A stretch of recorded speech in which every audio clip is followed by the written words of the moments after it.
Well, good morning. This is Shop Talk with Buck. Wednesday, September the 4th. Looks like a pretty day. Looking for a pretty day. Wednesdays is half days in the shop. I don't know if I can get a half day. We got a lot of running to do. We pile up all our running to 1 day a week, and this is it. Every now and then we go out Saturday and try to catch up. But most of the time we can pile it all up Wednesdays. Less doctor's appointments, you know how that goes. Well, today I was going to talk about hand planes. The kind I got and how I come up to have them and why I like them. There's a lot of good planes out there. A lot of good planes, and there's a lot of junk out there too. But I tell you what, the hand planes it's a good hand plane. It's really nice. It really is. It's good on the shooting board. It just good. I mean, good to relieve the stress. I mean, I keep a piece of pine or something where I can just peel the shavings off. You just see the floor, shavings everywhere. And I was gonna bring in here and look at some of my planes, and I'll go over them with you. Okay. Well, as far as the planes, I started out with a Stanley number 5 I had years and years and years and years ago. And it kind of makes you not want a plane, if you know what I mean. I'm going to take this right here, and I'll show you this first. When this is a 5, this is a 6. I don't have a WoodRiver 5 or 5.5. But if you'll look at the construction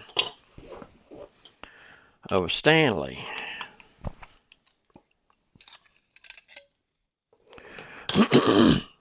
well, one thing, look at the frog here.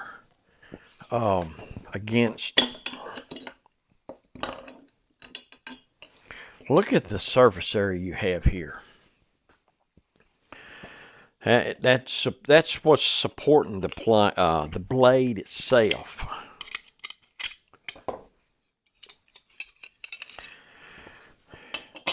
But look right here. This is the blade that come out of the WoodRiver, and this is the blade that comes out of the Stanley. And the biggest thing is this causes it to chatter, a vibration. This is the biggest thing I've seen with it. And there's other things too. When you're adjusting, you have to adjust your frog here to open and close your gap throat. Where here, it's back here. In other words, you got to take this thing apart every time you feel like you're not there, and you just back and forth. Here, with it all together, you just dial in your throat. And that's important. If figured wood would tear out, the closer you can get your throat, the better off you're going to be.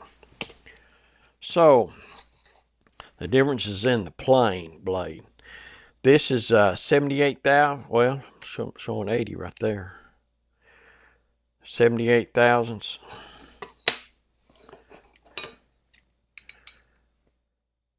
122 thousandths. And what that means is this is the reason why this doesn't chatter. This one chatters, and if the wood gets hard, you can't hardly get it sharp enough. So with that said, it really well, I'll show you the performance here in just a minute, but how I come up with the WoodRiver, they was running a sale on cabinet. You see, how'd they put that? Cabinet makers group or Anyway, it come with a 6, a 4, and a block plane. And they run a sale, and I just went ahead and bit the bullet and got it, if you know what I mean. And I'm proud I did. I wish I'd done it years ago. Wished I'd have done it years ago. I'm going to compare the two here in just a second. I know this is a 6. I wish I had a 5 or a 6 here, but I don't.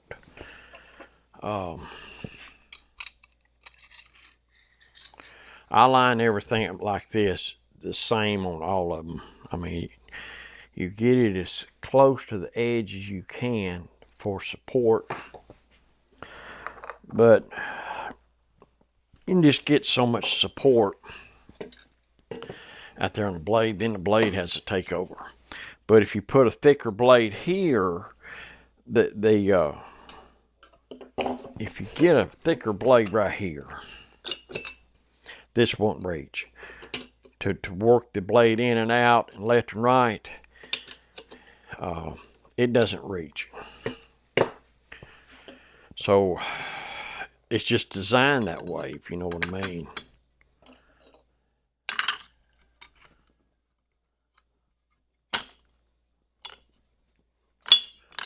Okay. So I like to get me something white right here. You look right down this sole and you look for that black line. You want that black line to leave when you're retracting the blade at the same time. So when that, and then you fine tune it on your wood, most of the time you're good to go. Yeah, like this, and you want to turn your lever toward the high side and it'll line them blades up. But the best way to tell when that blade goes away is it goes away at the same time. So you're good. So I'm going to first show you the WoodRiver.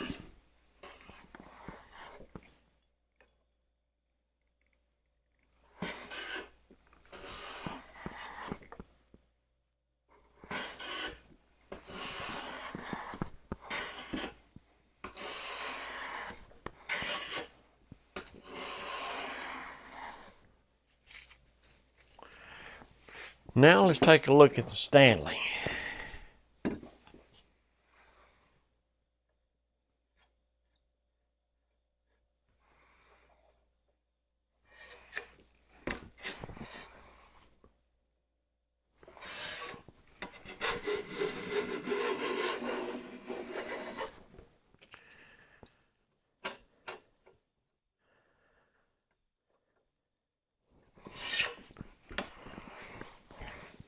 It's hard to fine tune it.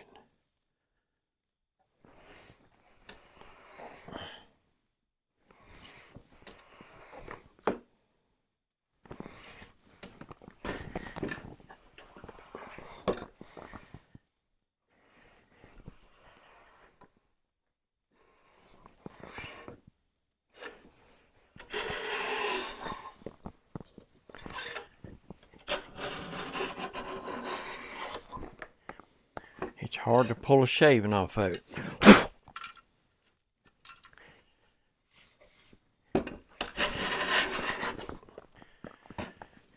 Did you hear that chatter?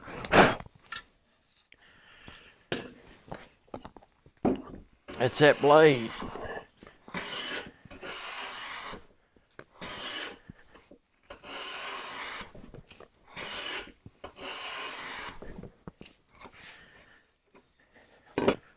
I don't know if I explained it very well or not, but if you would take and put your hands on it, you can tell it's, I don't never use, this is the first time I pulled it out, and I couldn't tell you when.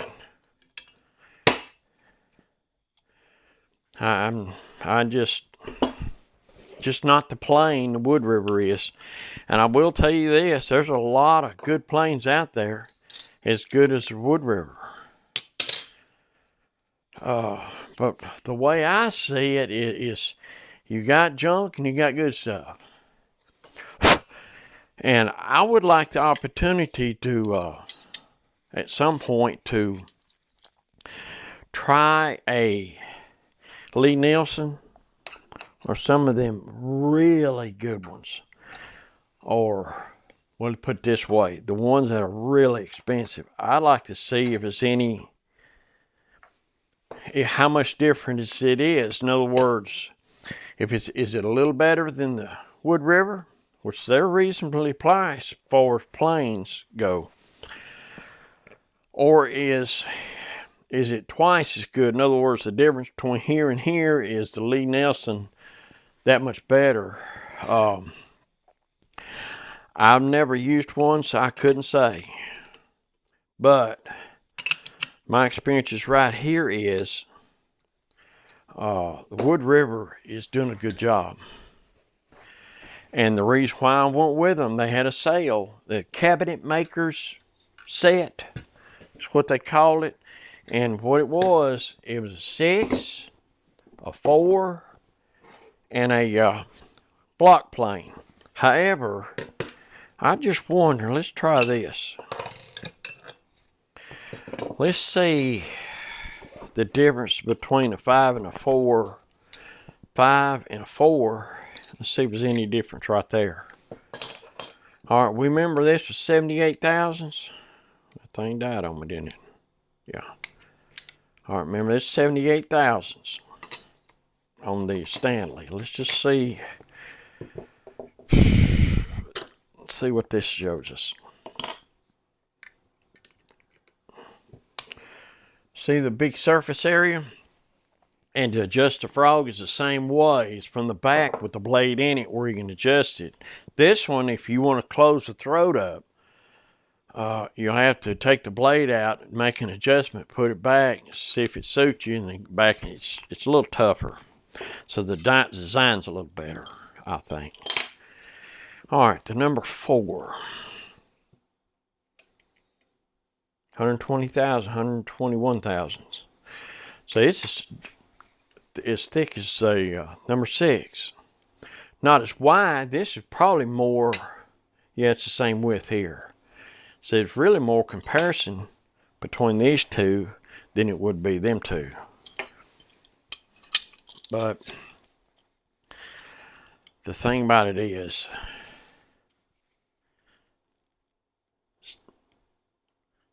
Stanley is, to me, ain't near the plane that WoodRiver is. And at some point I would like to try a real good one, just to, you know, I may sell them, buy some Lee Nielsens, but I don't know that. But what's going on right there, I tell you, it's a good plane. I have good luck with it. I can get in some figured wood and get your blade good sharp and close that throat up. And I tell you what, you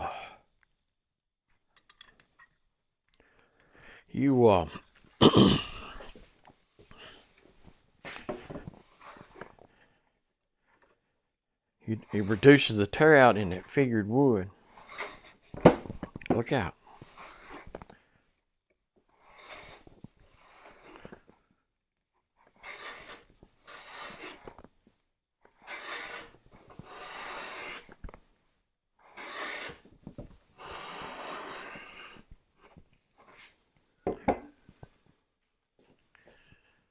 When you can pull shavings, I never have been able to pull shavings like that with a Stanley. You can doubt you're either pulling big shaving or nothing. But that's the reasoning for me. You got to be happy with what you got. And if a Stanley makes you happy, I am tickled for you. But for my part, I wouldn't have a Stanley if I didn't already have it, if you know what I mean. It's hard to describe But if you could put your hands on it and try it on the same wood, it's not even close. Not even close. So I will leave it up to y'all. I tell you what though, a good plane makes it a pleasure, just like a good set of chisels. It makes it a pleasure to do. And if it's not a pleasure, I mean, if you're just doing it for a job, I mean, I'm not doing it for a job. I'm not going to come out here and do a mass production. I'd go back to work. I mean, to me, it kind of takes the fun out of it. But if you're doing something like that dry sink that I've been working on, to me, you're not on any time limit. So you just work on it when you want to, how you want to, at the pace you want to, and enjoy the journey to get to the end. That, to me, that's as much as the end product itself is the journey getting there. And while we're here, I've got the runners. I've been working on them. I'm going to cut the tenons today.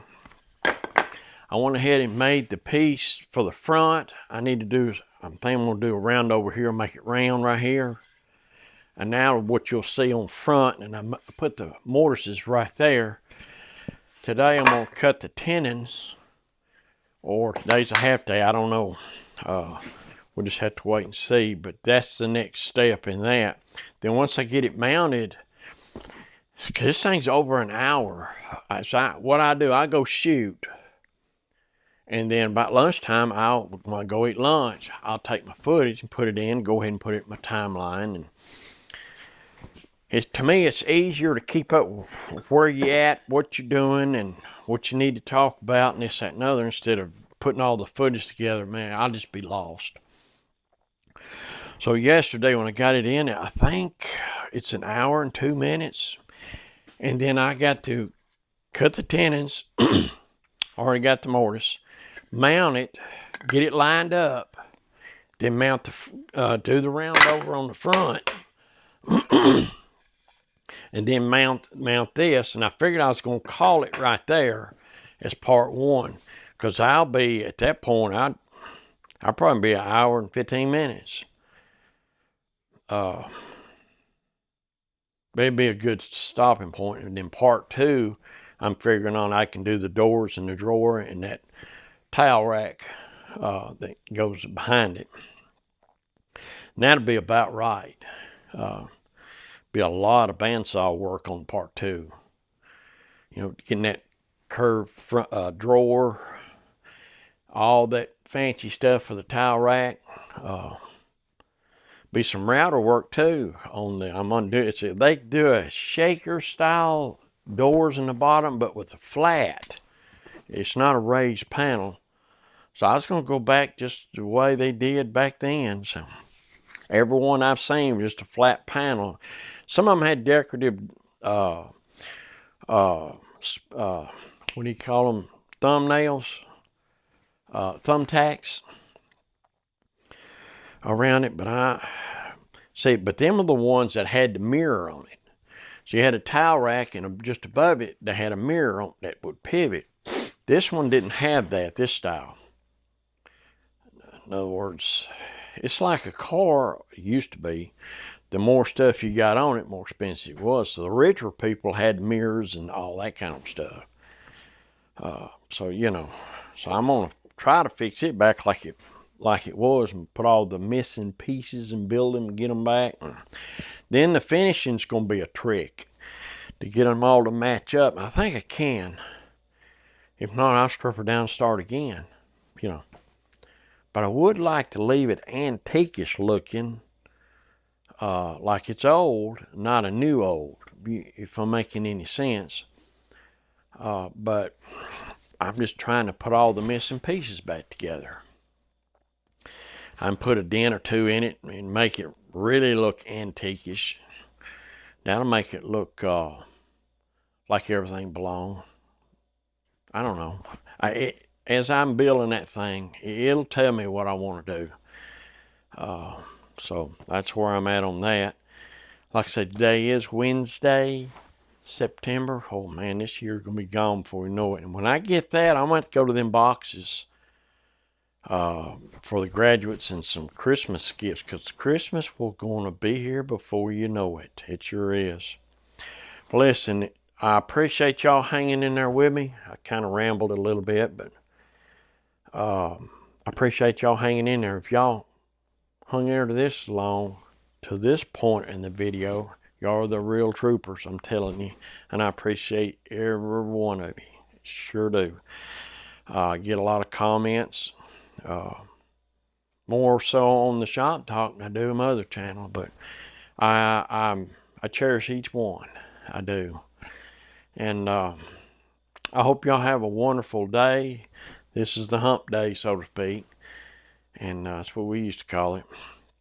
So y'all be safe, and I will see you on the next one.